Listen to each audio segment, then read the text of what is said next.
Hello everyone and welcome back to Lost Planeswalker. You're here with me, Jesse, the Lost Planeswalker, and today I want to look at what happened in the last 2 weeks in Commander. Starting off looking at the banned cards, talking about the responses that was sent to the Rules Committee, and those responses were unacceptable and life-threatening, which then caused the Rules Committee to disband and leave that up to Wizards of the Coast to decide what is now banned and not banned in Commander, and look at what Wizards of the Coast, even though it's only been a couple days, is already proposing that they do. So let's quickly just cover what happened, starting with why are these bans so impactful. 3 years ago, Golos, Tireless Pilgrim, was the last card banned in Commander, so you can kind of get an idea that not too many cards are banned in Commander very often. That's one of the ideas about the format, is that you can have your cards and reliably play them for years and years. For the next 3 years, even though we would see some cards that you could debate could be banned, Commander was flourishing and new sets and products continually brought new players into the game. A few cards were popping up from being reprinted that were chase cards in different sets, like Double Masters, Commander Masters, and others that really, were able to put a lot of power into the hands of players of all levels. Modern Horizons 3, in my opinion, was the beginning of the end with Nadu Winged Wisdom. Nadu brought an overwhelming power creep to not only Modern, but all Eternal Legal formats like Commander, Vintage, and Legacy that Nadu is allowed to be played in. The Pro Tour in Amsterdam of this year saw that 5 out of the top 8 players were playing Nadu, and then Nadu eventually took all 4 top spots as well. This very quickly became clear that Nadu was not long for the format, and on August 26, 2024, it was banned from Modern, with criticism like long play times, overpowered, too consistent turn 3 wins, and the fear that Nadu would become the default Modern tournament deck.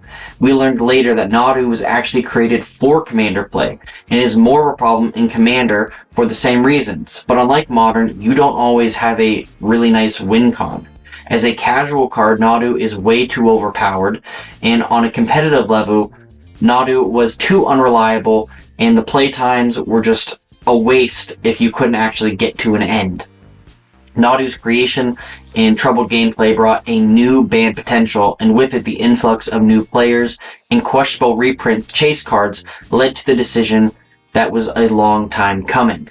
On September 23rd, what everyone expected was Nadu being banned in Commander, but what came along with it was 3 unexpected additional cards: Dockside Extortionist, Jeweled Lotus, and Mana Crypt. These cards were also banned with no heads up of any kind. An immediate uproar from players became a targeted attack at the Commander Rules Committee, as players went as far as sending death threats to them, which is just unacceptable. This was an uncalled for outburst from players, but really not too unexpected. What was unexpected was the level of the amount of these threats sent. These 3 cards on the low end cost from $80 up to several $1,000s depending on your variants and arts. Some players, including myself, took a huge loss on the future resale value of these cards, but what most players ignored to understand about this was why the decision was being made. Players who spent time to read over the short article would see that their reasonings for banning these cards was more than unfair in the way it propelled the player not only into the lead, but it would put them in a game-winning position more likely than not, unlike other mana rocks or fast mana. The driving factor behind these bans is, as always, for the player. Like I mentioned earlier, we are in the golden age of Commander, and now more players than ever are starting the game, and some of the most popular sets to be released in the last few years had these cards that just put more of them into the hands. We got reprints of Dockside Extortionist, Jeweled Lotus, and Mana Crypt in a lot of sets in the last couple of years, and more players than ever have just been able to play them, which is great. But issue is that these cards are still overpriced, and unless you were fortunate enough to pull one of these or have enough cash to buy them, if you are playing with those same people, you're still at a huge disadvantage. The main issue stemmed from players not being able to advocate for themselves and ask that others refrain from adding these overpowered cards to their casual decks, and that's where the real issue lies. Not all players are fortunate enough to have consistent play groups where these cards and the expectation of the games can be discussed.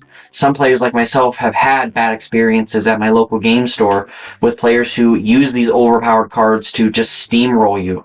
And not only is it hurt feelings, but it really deters people from wanting to play again. Players need to understand that for this reason, these cards were banned.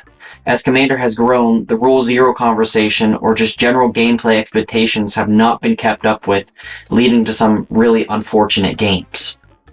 A more unfortunate outcome of this whole thing is that the Commander Rules Committee, which has some members that have been involved in this group for 10 plus years, decided to relinquish their control of the Commander format to Wizards of the Coast.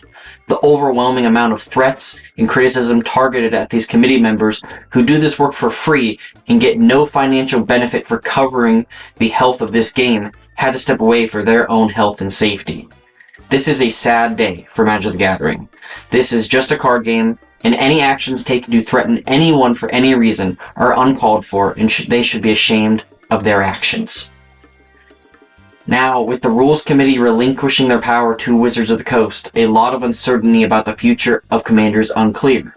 When a company has control of a game that they make money from, they are incentivized to do anything they do to capitalize on that. Hasbro has not been silent about their expectations for Wizards of the Coast over the last 5+ years, and we've seen a direct influence at more powerful cards and more expensive product than ever before.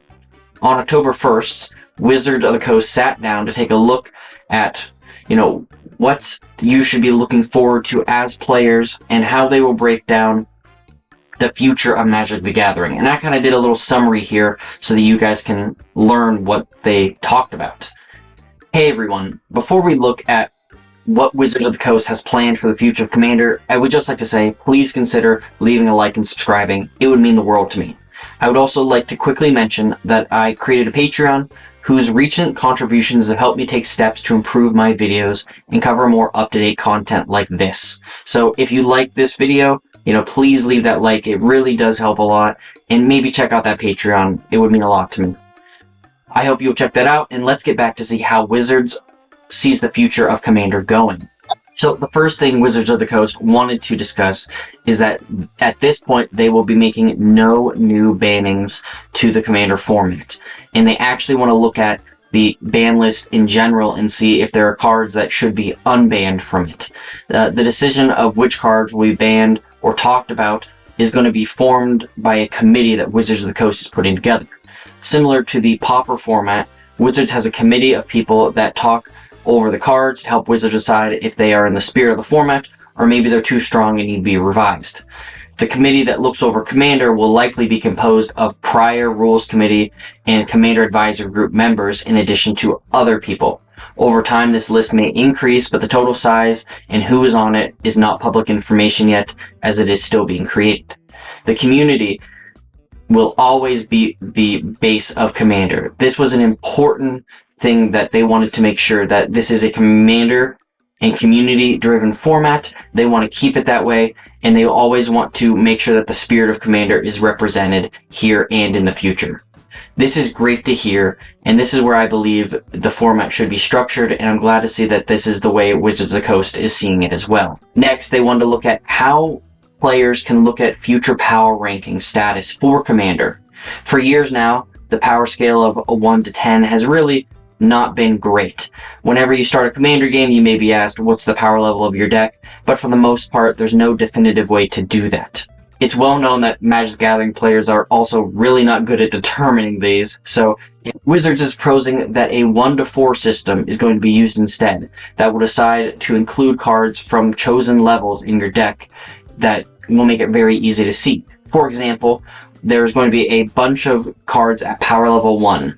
These will be common cards played in a lot of decks. That doesn't mean they're not powerful, but they're staple cards in Commander. Like Sol Ring and Polluted Delta are both examples of pretty powerful cards, but they are format staples, so they are going to remain in no matter what. This level 1 is also kind of the base area of precons, so that's something to think about. Going all the way up to 4, this will be the top level where the top cards and top tier decks will be found. Think land destruction, tutors, maybe some different combo cards will all be considered 4s. And, how this is determined and what cards actually get included are still all a work in process. But this level will contain cards that some players are not a fan of playing against. And this makes a lot of sense to me, as you can comfortably walk up to a table and discuss power level, but you cannot unfortunately cover how the deck will be performing. Some decks I've built in the past seem to be pretty mundane, but have a few cards that you don't appear to be either as salty or as powerful, but in the right play strategy, they are incredibly strong. Something I want to talk about is something that they brought up as listener questions flooded in, but how can Wizards of the Coast ethically govern this game when they are a for-profit organization? And, how is this going to be worked out?